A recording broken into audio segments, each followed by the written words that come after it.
How's it going? It's your boy Daddy Daggles or Dag MMA, whatever you guys want to call me. But we are here today to review Dominick Reyes because this guy's got a fight coming up soon against Carlos Alberg, and it's on a fight night in Australia. And overall, for a fight night, it's actually not too bad. You know, you got Navajo Sterling, Rodolfo Pilata. Overall, it's a pretty good card, but it's not what we're here to talk about today.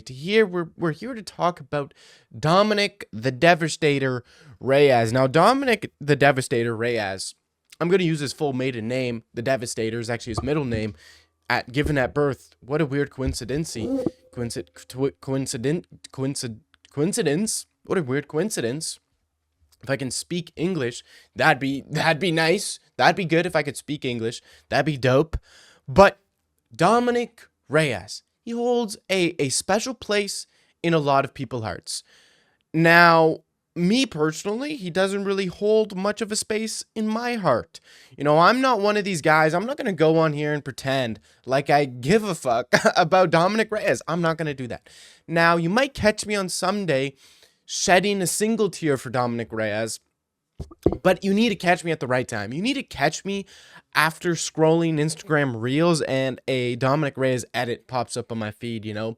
One of those emotional ones. You know, I was actually watching one of those Dustin Poirier edits where, like, it was in his retirement and all his family members were saying, you know, I'm proud of you.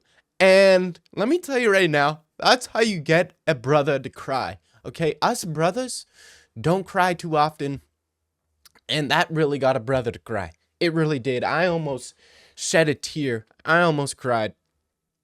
I'm almost crying thinking about it right now, but that's Dustin Poirier. This is Dominick Reyes, and a lot of people are emotionally connected to him because, you know, he went on that streak. You know, he beat this guy, and Jared Cannonier, and OSP, and Volkan Oezdemir, and Chris Weidman.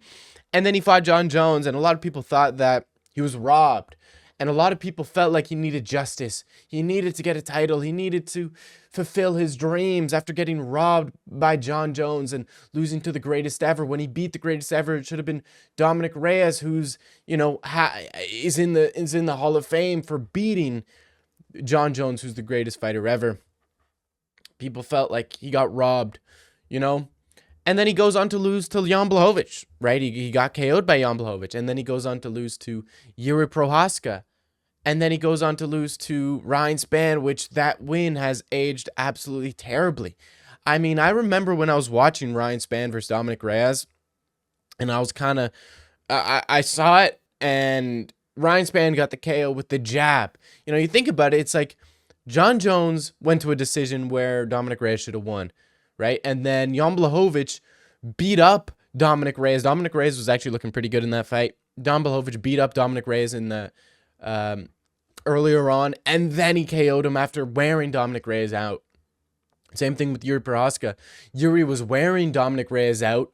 Dominick Reyes actually flash KO'd Yuri Prohaska, remember that? And then Yuri Prohaska hit him with a spinning elbow. And then, unfortunately, Ryan Spann landed a jab to KO Dominick Reyes. And, dude, I was like, oh, dude, this Ryan Spann guy, dude, he actually might be the real freaking deal. He might be the next guy. Ryan Spann could be the next John Jones, dude. This guy's the real freaking deal. And then Ryan Spann ended up going on to lose to Anthony freaking Smith, and Anthony freaking Smith's evil clone, Bogdan Guskov. And then I was like, fuck, that's a pretty terrible win, because that was just a jab, a little doof, a power jab, as it says here, but just a jab KO'd him. And then he was supposed to fight Carlos Alberg 2 times, interesting, you know, in January of 24 and March of 24. And then he goes on to fight Dustin Jacoby, KO's Dustin Jacoby, goes on to fight Anthony Smith. And in the Anthony Smith fight, it was a pretty wonky one, might I add. If you go back and rewatch it, just be like, just take it in for entertainment. Don't think about the X's and O's about it. Don't think about the stylistic matchups and all the details, outside foot position. Just watch this fight and just laugh, because that's what you would do. Now, you might not want to laugh because the story behind the Anthony Smith fight is a little bit sad. You know, Anthony Smith went in and I think he lost a coach, and he was getting pretty emotional in that fight. And one of the things Anthony Smith was I'm not laughing. I'm not laughing. One of the things Anthony did in this fight was it was a pretty close fight earlier on. And then I believe like halfway through the first round or halfway through the second round, Anthony Smith kind of just decided to say, fuck it. And he decided to turn full emo and said he wanted to feel pain. So he just went head first into Dominick Reyes' punches, right? I'm not laughing. I don't want to laugh because the situation's pretty rough, but it was a pretty funny fight. And then obviously he went on to beat Nikita Krylov, which is the fight we're going to be talking about because we want to answer one question today. Or at least try to get closer to answering one question. The question is, can Dominick Reyes beat Carlos Ulberg to position himself in that title contender area, right? Because Dominick Reyes gained a big bump up the ranking against Carlos Ulberg. Carlos Ulberg coming off a win over Jan Blachowicz, right? So a win over Carlos Ulberg puts Dominick Reyes up in title contentions. It's a pretty interesting spot to be in.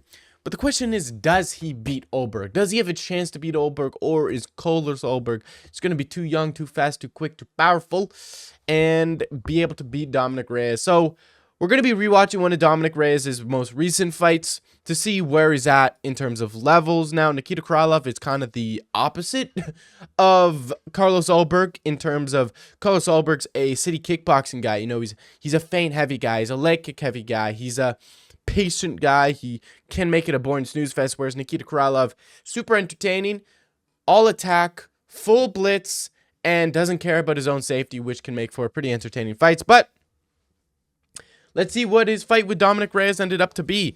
Because let's take a look. 33, 35, 6'3, 6'4, 206, 206, 77, 77. And, let's just take a look. Wait a minute. Hold up, wait a minute.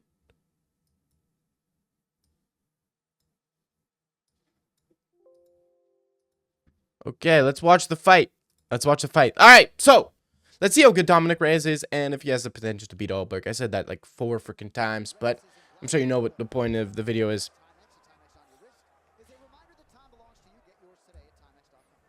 So off rip, you see Dominick Reyes isn't a stationary target. This is some problems he had in the past. You look to the Jan Blachowicz fight, he kind of was, just moving in and out. He wasn't moving laterally. He wasn't as quick, and, he wasn't as defensively responsible in, when he was on the downfall. But in this fight, he started off really defensively responsible. He knows that Krylov has power. He knows that he has to be careful of the blitz, so that's why he's moving left and right. It's a little bit of an IQ here from Dominick Reyes, which is something you don't see in a lot of fighters. And the feint there, the little lead hook feint. Another thing you notice is orthodox southpaw. Dominick Reyes is southpaw, so that body kick, boom, is there. That right hand, boom, down the pipe like a bomber clot. Bomber clot right hand, down the pipe. Pussy clot, left body, right, left. Left body, what is that? Right, that's the right side. So pussy clot, left body kick down the side of the... to the body. All right, okay.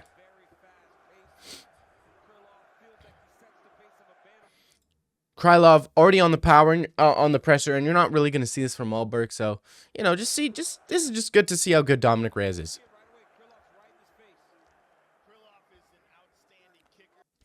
Good distance control already from Dominick Reyes. He's aware of the blitz of Krylov, and because he's aware, he's given himself enough space, as as Demetrius Johnson likes to put it, the void, right? Dominick Reyes is keeping that void a little bit longer than what would typically be used because he's aware of the blitz of Krylov, and the farther he is, the more time he is going to be able to react to the blitz. And that's what you saw right there. Krylov tried to blitz in. Dominick Reyes saw it because he's so far, and Krylov had to step in and then do another step in order to close the distance, and Dominick Reyes saw it, hit him with that crowner. Krylov almost clipped him there, but Dominick Reyes, I feel like he got the better of that exchange. But just reckless behavior from Krylov.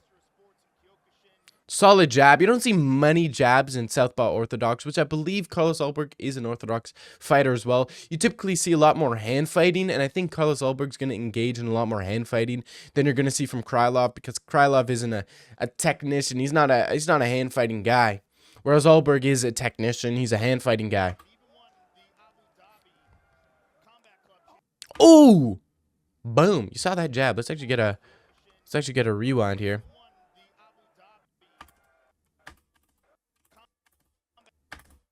So you see Dominick Reyes kind of stepping on the foot of Krylov, and Krylov's on both his toes, not really planted, trying to land this lead hook, and Dominick Reyes plants one right on the chin. Beautiful, no hand to protect the face. I think you can see his hand like just out in the open, and he wobbled him pretty bad here. And Dominick Reyes is still staying patient, which is really good, and he's still maintaining quite a large distance between the two. You know, you see like this large distance in women MMA, and that's because they don't know how to fight, but in this case, it's because Dominick Reyes is just, you know, aware of the blitz of Krylov. Solid leg kick, and Krylov ducks and doesn't know what the fuck he's doing, so it is what it is. And then you just saw that, it's like, oh, Jesus. He's just chin up in the air, blitzing, loading huge overhands, no setup. You're not seeing this from Ulberg. Dominick Reyes in the right position, in the right space, hands by his head, aware that the overhand might come, keeping his hands nice and safe, and just barely gets out of the way. And you can already see he's kind of getting his reads and being like, okay, now his stance is squared. That hand can come up top once he starts to lunge in as he tries to double up. So Dominick Reyes just got a read right there.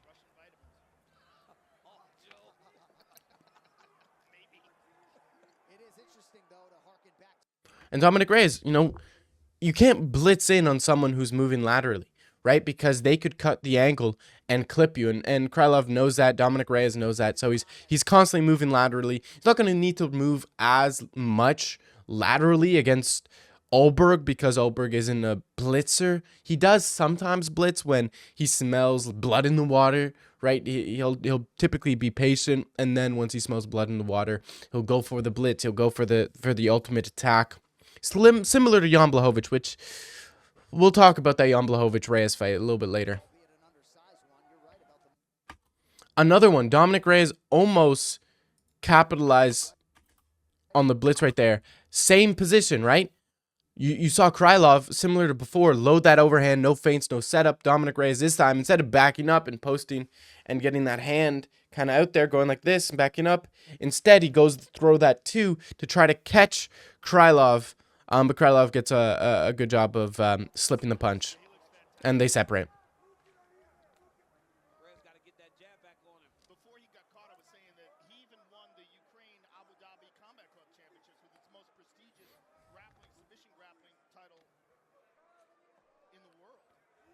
Dominick Reyes does look a little pudgy here.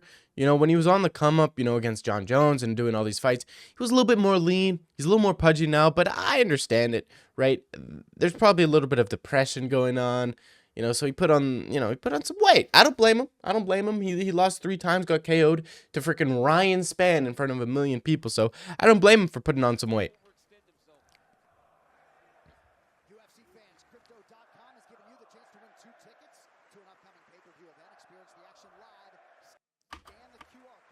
Ooh, that head kick was close. That was pretty close. But he got out of the way.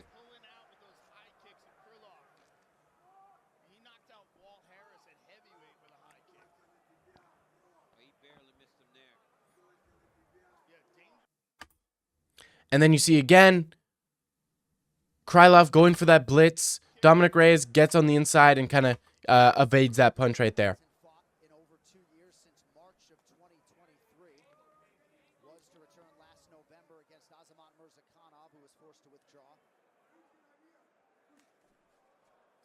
Ooh.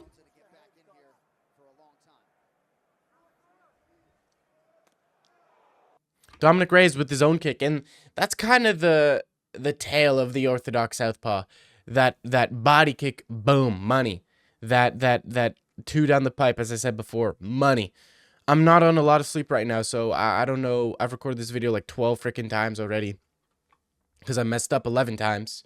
Hopefully I didn't mess up this one. You know, if you're seeing this, I didn't mess up. But yeah, that body kick's there. That's one of Dominick Reyes' like best weapons on the come up. That huge Dominick Reyes thick boy body kick was always his good weapon of his.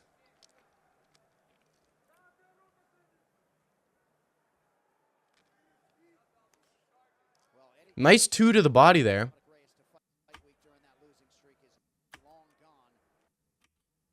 And then immediately, you can already tell. You can already tell Krylov was loading up there to get ready for the blitz. And you can see it. Look, I mean, just completely out of position. Chin up in the air.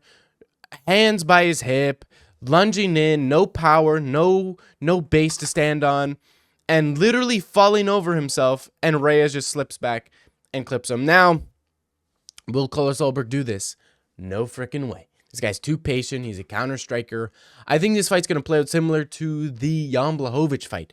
You know, it's going to be a patient Carlos Ulberg early on. You know, trying to evade the power of Dominick Reyes. He needs to respect the power of Dominick Reyes. And Dominick Reyes is probably going to be winning the first half of the first round.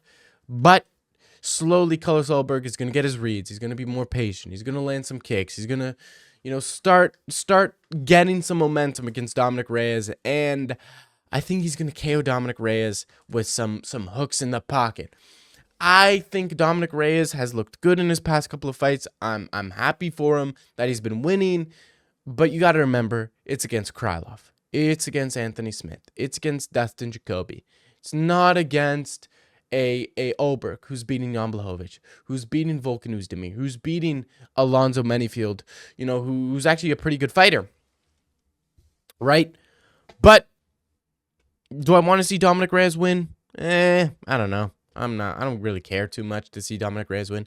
Kind of want to see Uncle Live reign as champion just because I love seeing people get mad that he is champion. But let me know what you guys thought. Who do you think wins, Dominick Reyes or Carlos Ulberg? Who do you want to see fight for the belt next? And who do you want to see the winner of Reyes-Ulberg fight next? It's been your boy, Dag MMA, Daddy Dagestan, or Habib Nurmagomedov, as some call me. Peace, guys. Thank you for being here, watching the video. Like, comment, subscribe. Let me know you guys like what I'm doing. Peace. Bye-bye. Doo-doo. I make too many weird noises.